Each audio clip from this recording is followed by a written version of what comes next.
सभी प्रिय विद्यार्थी को ढेर सारा नमस्कार। माइशल मुकेश कुमार, स्वागत है आपका हमारे YouTube चैनल में। आज के इस वीडियो में हम बात करने वाले हैं कि जो विद्यार्थी आ चुकी है और ये डॉक्यूमेंट्स आपको बनवाने होंगे तभी जाके आप फॉर्म फिलअप कर पाओगे। एक भी डॉक्यूमेंट्स की कमी नहीं होना चाहिए और डॉक्यूमेंट्स किस प्रकार का होना चाहिए, कितना पुराना होना चाहिए, कब तक का चलेगा, वो सारी जानकारी भी मैं आपको इस वीडियो में देने वाला हूं।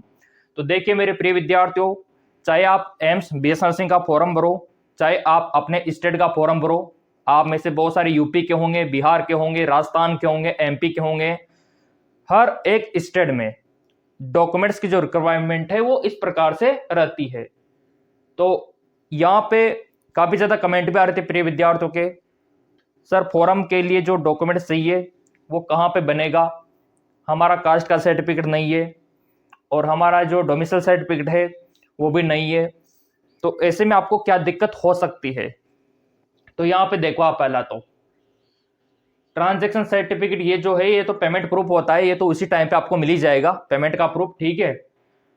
Date of birth certificate 10th class का, क्योंकि आपका जो डेट ऑफ बर्थ है वो 10वीं की मार्कशीट में शो होता है, तो 10वीं की मार्कशीट बहुत ज्यादा जरूरी है, उसके बगैर आप फॉर्म नहीं भर पाओगे बीएससी नर्सिंग का, क्योंकि ये कंपलसरी कर दिया है गवर्नमेंट ने, ठीक है।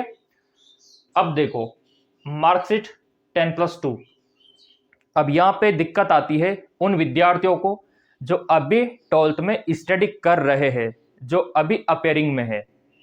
तो यहाँ पे क्या अपेयरिंग वाले फॉर्म भर सकते हैं बीएस नर्सिंग का? बिल्कुल भर सकते हैं, क्योंकि आपने देखा होगा कि एम्स के जो फॉर्म है बीएस नर्सिंग के वो तो अभी मार्च महीने में निकल जाते हैं और बहुत सारों का अभी 12th का एग्जाम नहीं होता, तो वो 12th की मार्कशीट कहाँ से लेके आएंगे। तो बिल्कुल भी आपको नहीं घबराना है। जो विद्यार्थी अभी अपेयरिंग में है उनके लिए 12th की मार्कशीट कंपलसरी नहीं है, आपको बस उसका जो 12th का जो आपका एडमिट कार्ड होगा उसकी डिटेल आपको फिलअप कर देनी है, या फिर अपेयरिंग वाला सेशन आपको फिलअप कर देना है कि बाद में अपलोड हम कर देंगे। अगर आप 12th कर चुके हो तो फिर आप मार्कशीट अपलोड कर सकते हो, ठीक है। फिर यहाँ पे देखो आईडी, जो गवर्नमेंट आईडी होती है उसके तौर पे आप पैन कार्ड यूज कर सकते हो, वोटर आईडी यूज कर सकते हो, यहाँ तक कि आप एडमिट कार्ड यूज कर सकते हो और आधार कार्ड यूज कर सकते हो। ये देखिए, ये इतनी सारी गवर्नमेंट आईडी है, कोई भी आप यूज कर सकते हो और ये कंपलसरी है, इसके बगैर आप फॉर्म नहीं भर पाओगे। मैं तो यही कहूंगा आधार कार्ड सबसे बेस्ट रहेगा, आधार कार्ड सबसे बेस्ट रहेगा, क्योंकि आपका जो वेरिफिकेशन होगा ना वहां पे एग्जाम सेंटर में वो भी आधार कार्ड से ही होगा। तो आधार कार्ड आपको चूज करना है, लगभग सभी का बना होगा आधार कार्ड, नहीं बना है तो बनवा लो, क्लियर। अब यहाँ पे देखो पासपोर्ट साइज फोटो, ये जो पासपोर्ट साइज फोटो है ये आपको किस प्रकार का चाहिए, ये आपको व्हाइट बैकग्राउंड के साथ चाहिए और जो आप फोटो खिंचवाते हो उसमें उसका डेट अवश्य मेंशन होना चाहिए, आपका नाम और डेट कि इस दिन हमने ये फोटो खिंचवाया है। इस प्रकार का फोटो यूज करना है आपको, अभी तो नहीं, जब फॉर्म निकलेंगे तब आपको खिंचवा लेना है। और किस तरीके से खिंचवाना है मैंने आपको बता दिया, व्हाइट बैकग्राउंड के साथ आपको खिंचवाना होगा और बिल्कुल आपको स्ट्रेट देखना होगा कैमरे की तरह, ठीक है। ये हो गया। फिर यहाँ पे आता है आपका डोमिसाइल सर्टिफिकेट, अगर आप राजस्थान के हैं तो राजस्थान का, अगर आप यूपी के हैं तो यूपी का, अगर आप बिहार के हैं तो बिहार का, ठीक है। वो आपको मूल निवास यहाँ पे लगाना होगा। अब यहाँ पे बात आती है, बहुत सारे कमेंट आते हैं प्रिय विद्यार्थियों के, सर कितना पुराना चल जाएगा? चल जाएगा कितना भी पुराना, मूल निवास कितना भी पुराना चल जाएगा, कोई दिक्कत आपको नहीं आने वाली।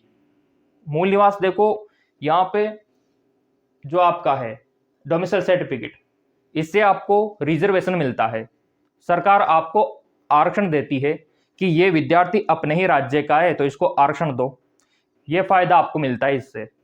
इसके बाद अगला आता है आपका कास्ट का सर्टिफिकेट, ठीक है। कास्ट सर्टिफिकेट बहुत जरूरी है रिजर्वेशन के लिए, क्योंकि यहाँ पे आपने देखा होगा कि ओबीसी वालों के लिए, ईडब्ल्यूएस वालों के लिए, एससी एसटी वालों के लिए सरकार ने आपको रिजर्वेशन दे रखा है, तो उसका बेनिफिट आपको अवश्य लेना चाहिए। अब ये ज़्यादा पुराना नहीं चलता है ओबीसी वालों के लिए। अगर आप रिजर्व कैटेगरी में हो, SC/ST कैटेगरी में आते हो तो पुराना भी चल जाएगा। जी हाँ, बिल्कुल आपने सही सुना, रिजर्व कैटेगरी वालों के लिए पुराना भी चल जाएगा कास्ट सर्टिफिकेट। लेकिन जो ओबीसी में आते हैं, AWS में आते हैं, उनका नया होना चाहिए, अप्रैल महीने का बना हुआ होना चाहिए। जब आपके फॉर्म निकलेंगे लगभग उसी टाइम पे आपको बनवा लेना है। ये गवर्नमेंट का यहाँ पे इंस्ट्रक्शंस है। क्लियर? तो इसके बारे में कास्ट सर्टिफिकेट जो आपका होता है, जिसको आप जाति प्रमाण पत्र बोलते हो, ठीक है। फिर आता है PWD सर्टिफिकेट। जो विद्यार्थी विकलांग है उनके लिए जरूरी होता है PWD। अगर आप फिट हो तो कोई दिक्कत ही नहीं है। AWS का सर्टिफिकेट जो जनरल में आते हैं, अगर वो AWS श्रेणी से बिलोंग करते हैं तो उनसे मांगा जाता है AWS। क्यों मांगा जाता है? क्योंकि सरकार ने 10% का रिजर्वेशन दे रखा है, इसलिए उनसे मांगा जाता है। तो यहाँ पे आप देख सकते हो ये AWS सर्टिफिकेट, ये फॉर्म भरते समय आपके काम आने वाले हैं सारे के सारे, जो मैंने आपको बताया। माइग्रेशन की इतनी रिक्वायरमेंट अभी नहीं है, जब आपकी काउंसलिंग होगी तब मांगा जाएगा, ठीक है। बाकी ये जो ऊपर से लेके यहाँ तक आपने देखे 9 नंबर तक, ये तो आपको अभी बनवाने होंगे। अगर एक भी डॉक्यूमेंट्स कम है तो बनवा लेना। अगर आपके डॉक्यूमेंट्स में कुछ मिस्टेक है तो उसको सुधरवा लेना, करेक्शन करवा लेना। आपकी जो 10वीं की मार्कशीट है उसी के अनुसार आपका ID होना चाहिए गवर्नमेंट, ताकि आपको बाद में दिक्कत ना हो।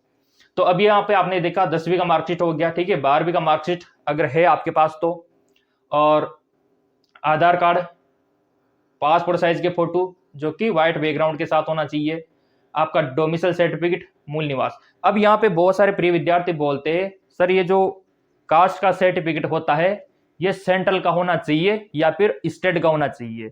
देखो मेरे प्रिय विद्यार्थियों, अगर आप एम्स BS नर्सिंग के लिए फॉर्म भरते हो तो आपको सेंट्रल का बनवाना है कास्ट का सर्टिफिकेट।